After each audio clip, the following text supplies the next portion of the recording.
Punjab text book board Lahore 2013 का ये question है जी। एक्सरसाइज 1.2 से लिया गया है, जिसमें कि हमने आइडेंटिफाई करना होगा कि हमारे पास स्क्वायर मैट्रिसेस और रेक्टेंगुलर मैट्रिसेस कहाँ पर दर्ज हैं, या अलग अलग इनको अगर हम देखें तो कहाँ पर लिखे हुए हैं। सबसे पहले हम देखते हैं कि हमारे पास जो स्क्वायर मैट्रिक्स है इसकी क्या पहचान है, और फिर इसी तरह रेक्टेंगुलर मैट्रिक्स की क्या पहचान है।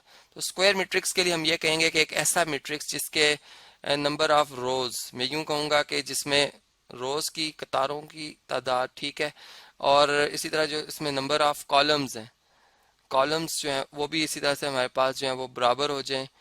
तो ये हमारे पास ऐसा मैट्रिक्स जो बनेगा इसे हम कहेंगे स्क्वायर मैट्रिक्स। यानी रोज जो होती हैं हॉरिजॉन्टल लाइंस होती हैं, जैसे हम यहाँ पर देख रहे हैं, ठीक है, ये हमारे पास रोज है, और ये हमारे पास इस तरह से कॉलम्स हैं। तो ये जिसमें बराबर होंगे ऐसा मैट्रिक्स जो होगा वो स्क्वायर मैट्रिक्स कहलाएगा। जैसे अगर हम इस मैट्रिक्स की बात करें तो इसमें हमने देखा कि 2 रोज हैं और 2 ही इसमें कॉलम्स हैं, तो बराबर हैं, इसलिए हम ये कहेंगे कि ये हमारे पास कौन सा मैट्रिक्स है जी, ये हमारे पास स्क्वायर मैट्रिक्स है।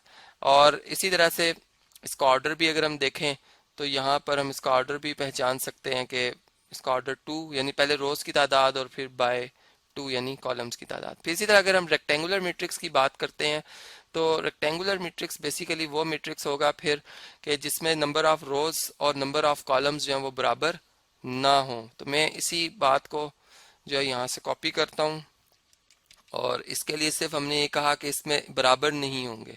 यानी अब ये हो सकता है कि रोज की तादाद ज्यादा हो जाए, कॉलम्स कम हो जाए, या कॉलम्स की तादाद जो है वो ज्यादा हो जाए और रोज कम हो जाए। जैसे अगर हम इस मैट्रिक्स की बात करते हैं तो इसमें अगर हम तादाद गिने तो ये रो 1 है जिसमें 3 लिखा हुआ है, ठीक है। इस तरह रो 2 में जो हमारे पास एंट्री आ रही है वो 0 है, और रो 3 में हमारे पास 1 है। अब इसमें 3 रोज हैं, लेकिन कॉलम्स की तादाद अगर देखें तो एक ही कॉलम है जिसमें 301 लिखा हुआ है, तो अनइक्वल है। इसलिए हम ये कहेंगे कि बराबर ना होने की वजह से ये हमारे पास कौन सा मैट्रिक्स हो जाएगा जी, रेक्टेंगुलर मैट्रिक्स हो जाएगा, ठीक है। अब इसी तरह हमारे पास आगे भी हम देखते हैं कि डिफरेंट मैट्रिसेस जो गिवन है कि वो कौन कौन से कैटेगरी में आते हैं। इसका ऑर्डर भी अगर लिखना चाहें तो रोज की तादाद पहले लिखी जाती है, यानी 3, और फिर कॉलम की तादाद बाय 1, तो 3/1 इसका ऑर्डर बन जाता है। इसी तरह अगर हम इस मैट्रिक्स की बात करते हैं तो देखें जी, इसमें ये पहली रो है, ये दूसरी रो है, और ये इसमें तीसरी रो है, 3 रोज हैं। और कॉलम्स अगर देखें तो पहला कॉलम, दूसरा कॉलम और तीसरा कॉलम है, बराबर है। इसका मतलब है कि ये हमारे पास कौन सा मैट्रिक्स है जी, स्क्वायर मैट्रिक्स है। तो इसके लिए मैं वही ऑप्शन जो हमारे पास ऑलरेडी हमने पहले आपसे शेयर किया था स्क्वायर मैट्रिक्स का, वही यहाँ से मैं इसके लिए भी सिलेक्ट कर लूंगा कि ये हमारे पास कौन सा मैट्रिक्स है जी, स्क्वायर मैट्रिक्स है। और चलें जी, यहाँ पर हम इंडिकेट कर रहे हैं कि ये हमारे पास कौन सा मैट्रिक्स है जी, स्क्वायर मैट्रिक्स है। इसी तरह अगर हम इस मैट्रिक्स की बात करते हैं तो इसमें हम ये देख रहे हैं जी कि इसमें कितनी रोज हैं जी, पहली रो, ठीक है, रो 1 है जिसमें 0 0 एंट्री, रो 2 है, इसमें भी रो 3 है, इसमें भी 3 रोज हैं। और कॉलम्स अगर आप देखें तो पहला कॉलम और दूसरा कॉलम, तो ये हमारे पास एक रेक्टेंगुलर मैट्रिक्स होगा। तो इसके लिए मैं यही ऑप्शन जो मैंने ऑलरेडी यहाँ पर लिखा था इसी को मैं यहाँ पर कॉपी कर लूंगा। लेकिन यहाँ से हमें एक और बात भी मालूम हुई है कि ये रेक्टेंगुलर मैट्रिक्स के साथ साथ कौन सा मैट्रिक्स है जी, जीरो मैट्रिक्स भी है। यानी अगर आप देखें तो इसकी तमाम एंट्रीज जीरो हैं, ठीक। चूंकि हमने सिर्फ रेक्टेंगुलर और स्क्वायर को सेपरेट करना, लेकिन चलें हमें ये बात यहाँ से मालूम हुई। इसी तरह से अगर हम फर्दर चलते हैं, अगर हम इस मैट्रिक्स के हवाले से बात करते हैं जिसमें कि 3 10 और 1 आ रहा है, तो इसमें एक ही रो है, आप देखें तो इसमें एक ही रो है।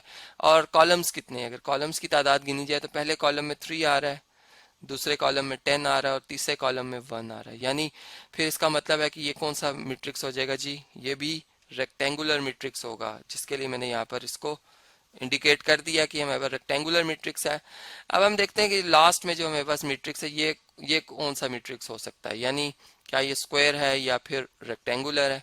अगर आप इसमें देखें तो इसमें जो एलिमेंट्स है 5 + 3 - 6 है, यानी ये एक ही रो के एलिमेंट है। चले एक हम ये तो कह सकते हैं एक ही रो है इसमें, लेकिन कॉलम्स कितने हैं, क्या 3 कॉलम है, नहीं, इसमें एक ही कॉलम है। यानी 5 और 3 ऐड होंगे 8 आएगा, और 8 में से अगर 6 माइनस करें 2, बेसिकली ये 2 लिखा हुआ है जिसको इस तरह से तोड़ के लिखा गया है।